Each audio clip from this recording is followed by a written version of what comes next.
Pemirsa Kintamani Channel, jumpa lagi dengan Pak Suwito Harsono dengan Michael Suharli, penulis buku Orida.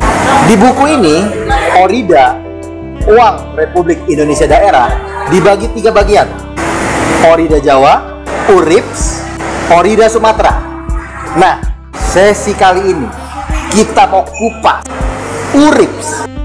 Kenapa namanya Urips? Dan kenapa Urips ini menjadi spesial? Langsung saja kepada Urips, konten dari Orida, Mr. Suwito Harsono. Apa itu Urips, Pak? Baik Pak Mike, baik pemirsa semua, saya mau jelaskan ya bahwa Republik Indonesia secara de facto itu diproklamirkan 17 Agustus tahun 1945. Di Oktober tahun 45 dicetaklah uang Oeang, namanya Oeang Republik Indonesia atau ORI. Dicetak, ditujukan untuk dipakai di seluruh Indonesia yang waktu itu notabene-nya ada di 2 pulau besar, yaitu Pulau Jawa dan Pulau Sumatera. Jadi Republik Indonesia tahun 45 itu sebenarnya di Jawa dan Sumatera waktu itu. Di pulau-pulau lain langsung diduduki Belanda saat itu, sehingga otoritas daerah tersebut tidak sempat mencetak uangnya. Nah, karena ORI itu dicetak di Jawa, ORI itu akan dibawa ke Sumatera untuk dipakai di Pulau Sumatera. Cuma karena waktu Oktober sudah keburu Belanda datang, sehingga blokade antara Jawa dan Sumatera sulit sekali untuk berkomunikasi atau berhubungan, maka ORI itu dibawa ke Sumatera. Sehingga pemerintah RI di Jakarta waktu itu menginstruksikan kepada Gubernur Sumatera untuk mencetak uang ORI Provinsi Sumatera, jadi uang Republik Indonesia Provinsi Sumatera. Kita sebut sebagai Urips, jadi uang Republik Indonesia Provinsi Sumatera. Nah, sehingga pertama kali Urips dicetak itu di Pematang Siantar, karena waktu itu ibu kota Sumatera ada di Pematang Siantar. Kita bisa lihat di buku ini ya, seperti ini uang Siantar. Nah, setelah Siantar dibom oleh Belanda, maka ibu kota pindah ke Bukit Tinggi. Nah, Bukit Tinggi kita lihat lagi ada uang-uang Bukit Tinggi di sini. Jadi kota kedua yang mencetak Urips adalah Bukit Tinggi. Mencetak beberapa jenis uang. Yang terakhir adalah mereka mencetak Urips daerah namanya. Loh, kok ada Urips daerah? Tadi ada uang daerah. Jadi Urips itu adalah ORI Provinsi Sumatera. Tujuannya adalah untuk dipakai di seluruh Sumatera. Tapi karena satu dan lain hal, akhirnya pemerintah mencetak Urips untuk daerah. Contohnya ini. Ini adalah Urips untuk daerah Aceh. Jadi Urips mencetak, tapi digunakan hanya di daerah Aceh. Dicetak di Bukit Tinggi, dipakai di Aceh. Contohnya misalnya, ini Urips, tapi di Sumatera Selatan.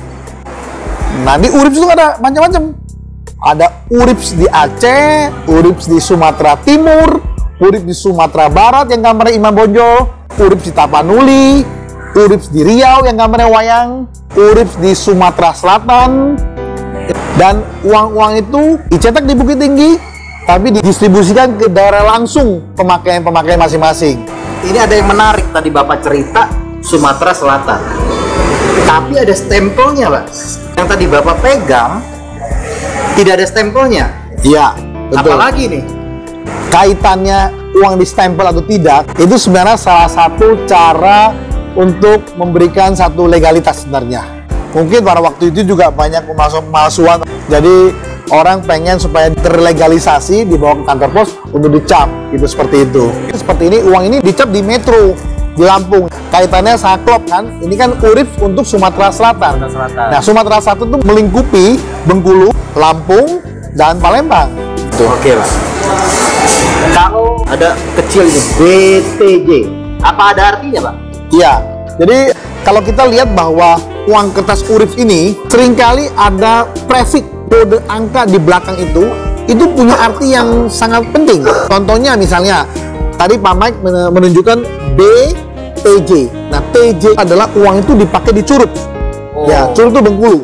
Ada LP itu Lampung artinya. Jadi kode-kode itu sangat penting untuk penggunaan uang-uang di Sumatera itu.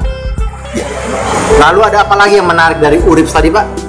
Saya pikir ya, sebenarnya kalau kita mau sejajarkan, Urips ini berbeda dengan Orida sebenarnya, Pak. Urips ini jajarannya adalah dengan Ori sebenarnya. Karena dia pengganti Ori pada Dia sebenarnya pengganti Ori. Cuma karena buku ini kepada masyarakat supaya ngerti bahwa semua uang diterbitkan daerah itu adalah buku ini, maka kita berikan subsection Urips. Padahal Urips itu levelnya adalah Ori sebenarnya. Buku Ori kan belum ada sekarang ya. Betul. Nah, suatu hari mungkin kalau ada buku Ori, Urips ini sebenarnya setara dengan Ori. Ya. Karena dia Ori untuk seluruh Indonesia. Urips ini adalah Ori Provinsi Sumatera sebenarnya. Kenapa saya mau membahas ini? Karena supaya masyarakat tahu perbedaannya apa sih antara Urips dengan Orida gitu ya. Kalau Orida benar-benar localized. Contohnya misalnya Orida Bengkulu. Ini hanya Bengkulu, dicetak juga di Bengkulu pada waktu itu. Sedangkan kalau Urips pasti cetakannya kalau nggak Peperang Siantar atau Bukit Tinggi, karena di dua kota itu adalah ibu kota Sumatera pada waktu itu, gitu Pak. Bapak sebut percetakan Bukit Tinggi, ibu kota waktu itu Bukit Tinggi. Maksudnya ini ada hubungan dengan PDRI, Pak ya? Kita sebut PDRI itu pada tahun 58 ya. Ini agak sedikit berbeda ya. Jadi kalau kita sebut sebagai Bukit Tinggi, pada waktu itu ibu kota Sumatera pindah. Kan tadinya Pematang Siantar. Pematang Siantar itu menjadi ibu kota, nggak lama. Makanya uang Siantar keluar. Dan Siantar itu keluar cukup besar, dia punya coverage-nya. Tapi setelah percetakan juga dibom, akhirnya mereka pindah ke Bukit Tinggi. Oke. Jadi pemerintah RI di Bukit Tinggi 47 pada waktu itu. Bisa kita tunjukkan, Pak, mana saja yang termasuk Urips tadi? Ini Urips Bukit Tinggi. Terus kalau ini juga Urips Bukit Tinggi. Seperti ini yang Rp100 warna hijau. Terus ada juga ini yang Rp0,5, walaupun Rp0,5 tapi ini langka sekali. Dalam kondisi yang masih bagus. Ini Urips Bukit Tinggi, Pak. Nah, kalau ini juga Urips Bukit Tinggi. Rp5, ini Rp1 Urips Bukit Tinggi. Ini ada uang Urips. Maksudnya apa Urips? Cetakan di Bukit Tinggi tapi dipakai di seluruh Sumatera. Itu artinya. Terus ada lagi namanya Urips untuk daerah. Ini Urips untuk Aceh. Nggak mungkin waktu itu daerah lain atau Sumatera Selatan pakai uang ini. Ini juga untuk Aceh. Seperti itu. Nah, ini Urips untuk Sumatera Selatan. Ini contoh uangnya, ya Rp1. Jadi gitu Pak Mike. Oke, demikian. Mudah-mudahan ada pencerahan bagaimana uang-uang ini berlaku, bagaimana pahlawan kita mempertahankan kemerdekaan dari kembalinya kolonial Belanda nikah waktu itu. Nah, dengan koleksi uang, Pak, selain kita mencintai uang kita juga akan mencintai negara kita. Setuju ya, Pak ya? Betul. Memang kalau kita bisa mengerti sejarah perjuangan bangsa, kita akan menghargai pahlawannya dan menghargai negaranya. Karena negara ini bukan jadinya seperti ini ujuk-ujuk hari ini. Negara ini jadi dengan perjuangan para pahlawan-pahlawannya, para pendahulu-pendahulu kita, dan juga negara ini sebenarnya berjalan dengan baik karena uang ini berkontribusi besar. Uang ini pelumasnya. Sebuah mesin hanya akan berjalan dengan baik jika ada olinya dengan bagus. Bayangin kalau mobil kita, mobil Mercy misalnya, seri S600, olinya nggak ada, jebol. Demikian juga Republik ini pada saat awal-awal merdeka. Pada waktu itu, uang Jepang oleh Belanda dicetak begitu banyak. Untuk apa? Untuk membuat inflasi, perang inflasi waktu itu. Tapi Republik membiayai karyawan-karyawannya dengan uang Orida, Pak. Nggak ada uang ini, nggak ada yang bisa belanja. Demikian Pak Mike.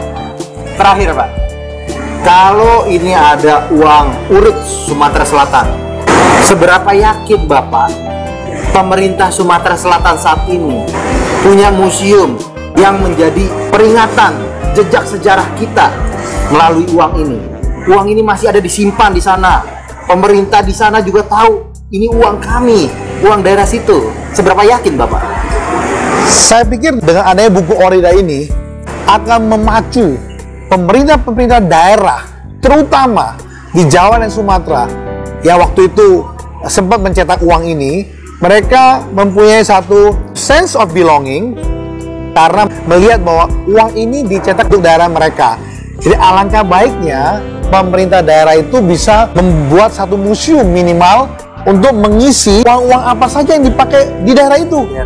Apalagi kalau bisa untuk melebar keluar, misalnya di Lampung, dia bisa membuat satu museum untuk seluruh uang Lampung atau seluruh uang Sumatera Selatan, bahkan lebih baik lagi seluruh Sumatera.